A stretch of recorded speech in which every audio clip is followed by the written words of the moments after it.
មកខែមុនការប្រឡងបាក់ឌុបយើងគួរធ្វើអីគេយើងនឹងបែងចែកទៅជា4ចំណុចធំសួស្តីសិស្សបងប្អូនបាក់ឌុបឆ្នាំ2026ទាំងអស់គ្នាហើយដែលខ្ញុំនិយាយគឺកើតឡើងចេញពីបទពិសោធន៍ផ្ទាល់របស់ខ្ញុំ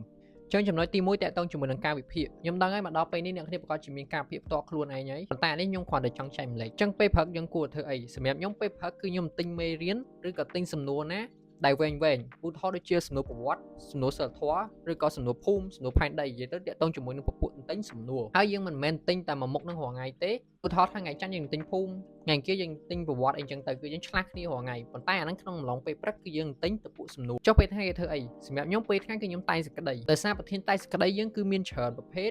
មានច្រើនកម្រងប្រៀបធៀបភាសាពន្យល់ជាច្រើនទៀតចឹងពេលប្រឡំអាដប់អត់ដឹងថាចេញមួយណាទេចឹងយើងត្រូវតែទោះមិនចេះក៏ត្រូវតែយល់ត្រូវតែដឹងពីអាទាំងអស់ហ្នឹងដែរកុំឲ្យពេលប្រឡងមកឧទាហរណ៍ថាប្រឡងមកចេញអីដែលយើងអត់បានមើលយើងមិនអត់ដឹងសោះចឹងគួរគប្បីគួរតែធ្វើទាំងអស់តែម្ដងទៅប៉ុន្តែកម្រងណាដែលយើងគិតថានឹងចេញច្រើនយើងធ្វើអានឹងឲ្យច្រើនហើយអាផ្សេងទៀតយើងគ្រាន់តែធ្វើឲ្យដើម្បីមកដឹងអីចឹងទៅណាចឹងចូលដល់ពេលយប់គឺខ្ញុំបុកទៅលើលំហាត់ដូចជាគណិតគេវិទ្យាសាស្ត្រមានរូបមានគីមីអីចឹងទៅហើយអ្នកគ្នាអាចកែប្រែតាមការទម្លាប់របស់អ្នកគ្នាទេអានេះគ្រាន់តែជាអីដែលខ្ញុំបានឆ្លងកាត់ហើយផ្ដោតសំខាន់ទៅលើវិញ្ញាសាស្ត្រចាស់ផងដែរដោយសារតែពីឆ្នាំមួយទៅឆ្នាំមួយឧទាហរណ៍ថាសង្គមមានអង្គទេក្រាដូចគ្នាមាន limit ដូចគ្ន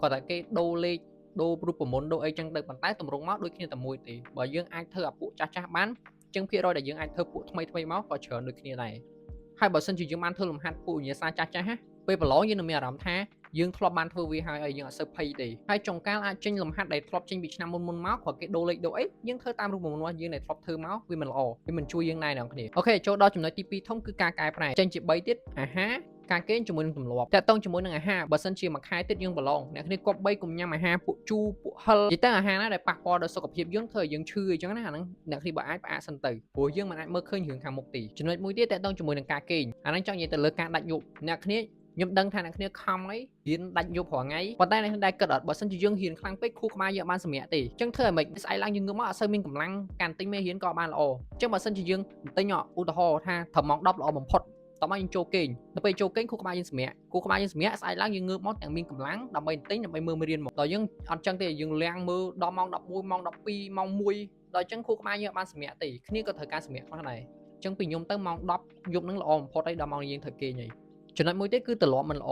្អសំដៅទៅលើការលេងហ្គេមការមើលរឿងការធ្វើសកម្មភាពណាដែលអត់ប្រយោជន៍សម្រាប់យើងតែធ្វើឲ្យខាតពេលម្លងពេលដែលយើងត្រូវផ្ដោតលើការប្រឡងយើងបែរជាធ្វើរឿងទាំងអស់ហ្នឹងធ្វើយើងខាតពេលមើលមេរៀនវិញអ្នកគ្នាត្រូវគិតថាការប្រឡងមកដប់មកជីវិតយើងមានតែម្ដងទេ show your best version of you បែរថាបង្ហាញភាពខ្លាំងរបស់ខ្លួនឯងចេញមកដល់ពេលដែលយើងត្រូវ show ហើយដល់ពេលដែលយើងត្រូវបង្ហាញថាខ្ញុំខ្លាំងកម្រិតណាខ្ញុំអាចធ្វើបានដល់កម្រិតណាចឹងរឿងណាដែលអត់ប្រយោជន៍ទុកសិនទៅផ្អាកសិនទៅសំខាន់ពេលនេះគឺជាពេលប្រឡងជាពេលដែលខ្ញុំធ្វើឡើងសាយវៀនជាពេលដែលខ្ញុំធ្វើឡើងប្រយុទ្ធជាមួយនឹងវិញ្ញាសាទាំងអស់ហ្នឹងហើយចឹងនេះគឺជា best version របស់ខ្ញុំចេញមកហើយដើម្បីធ្វើទាំងអស់ហ្នឹងអូខេចូលដល់ចំណុចទី3ធំខ្លួនឯងតាក់ទងជាមួយនឹងអារម្មណ៍បានន័យថាយើងត្រូវបំពេញរាល់តម្រូវការរបស់ខ្លួនឯងជាមុនសិនឧទាហរណ៍ថាយើងចូលចិត្តរៀនកន្លែងណាយើងទៅរៀនកន្លែងហ្នឹងអ្នកខ្លះចូលចិត្តរៀនហាងកាហ្វេយើងទៅហាងកាហ្វេចូលចិត្តកន្លែងធម្មជាតិទៅកន្លែងធម្មជាតិចូលចិត្តស្ងប់ស្ងាត់នៅកន្លែងស្ងប់ស្ងាត់ចូលចិត្តរៀនជាក្រុមចូលចិត្តរៀនតែឯងចូលចិត្តមិនធ្វើចឹងទៅព្រោះវាជាពេលរបស់យើងជាឱកាសរបស់យើងចូលយើងអ្នកប្រឡងទេអត់មានណាគេមកប្រឡងទេមិនបាច់តាមគ្នាទេអ្នកគ្នាយើងចូលចិត្តមិនធ្វើមិនល្អសម្រាប់យើងធ្វើចឹងទៅចូលដល់ចំណុចមួយទៀតយើងក៏ត្រូវមានម៉ោងសម្រាប់ដែរសម្រាប់តាក់ទងជាមួយនឹងការសម្រាករយៈពេលខ្លីមិនថាព្រឹកយើងរៀនហើយថ្ងៃយើងរៀនហើយចឹងយប់យើងរៀនទៀតចឹងឆ្លៀតពេលល្ងាចខ្ទង់1ម៉ោងទៅបានហើយសម្រាក relax សំហាយគ្រូខ្មែរបើថាយើងដើរចេញទៅក្រៅយើងដកខ្យល់យើងធ្វើតែសៃសងធ្វើម៉េចឲ្យខ្លួនឯងបានសម្រាកសិនឲ្យគ្រូខ្មែរខ្លួនឯងបានសម្រាកបន្តិចសិនផ្អាកបន្តិចសិនចាំរួចហើយយើងទៅបន្តប្រយុទ្ធទៀតបើថាយើងកុំប្រើគ្រូខ្មែរខ្លាំងពេករហូតដល់អត់មានពេលសម្រាកសម្រាប់ខ្លួនឯងអាហ្នឹងអាចបញ្ហាវិញដោយការខ្ញុំអញ្ចឹងខ្ញុំរៀនព្រឹកខ្ញុំរៀនថ្ងៃល្ងាចខ្ញុំឆ្លៀត1ម៉ោងទៅអង្គុយនៅវត្តដើម្បី relax ដើម្បីអីចឹងទៅប៉ុន្តែសម្រាប់ហ្នឹងមិនយើងប្រឡែងសុទ្ធទេយើងអាចកាន់កណ្ដាស់អង្គុយលេងឆ្លៀតមើលតិចអីចឹងណាអាស្រ័យលើយើងឯងចូលដល់ចំណុចទី4ការជំរុញចិត្តបែកចែកជា2គេជំរុញយើងជំរុញខ្លួនឯងគេជំរុញហ្នឹងគឺមនុស្សជុំវិញខ្លួនគ្រួសារមិត្តភ័ក្តិដៃគូជំរុញធ្វើឲ្យយើងធ្វើចឹងផ្ដល់កម្លាំងចិត្តឲ្យយើងតែអីដែលសំខាន់គឺខ្លួនឯងជំរុញខ្លួនឯងបើអត់មានណាគេជំរុញទេជំរុញខ្លួនឯងទៅសួរខ្លួនឯងចង់បានអីចង់បានទេអីគោលដៅយើងច្បាស់លាស់ហើយចឹងទឹកចិត្តវានឹងជំរុញអូតូយើងខ្លួនឯងគឺខ្លួនឯងជំរុញខ្លួនឯងហ្មងហេតុអីបានខ្ញុំត្រូវខំប្រឹងដើម្បីយកនិទេសអាបានម៉ូតូបានឱកាសរៀនសាកលវិទ្យាល័យអស់លុយប៉ាម៉ាក់សុបាយចិត្ត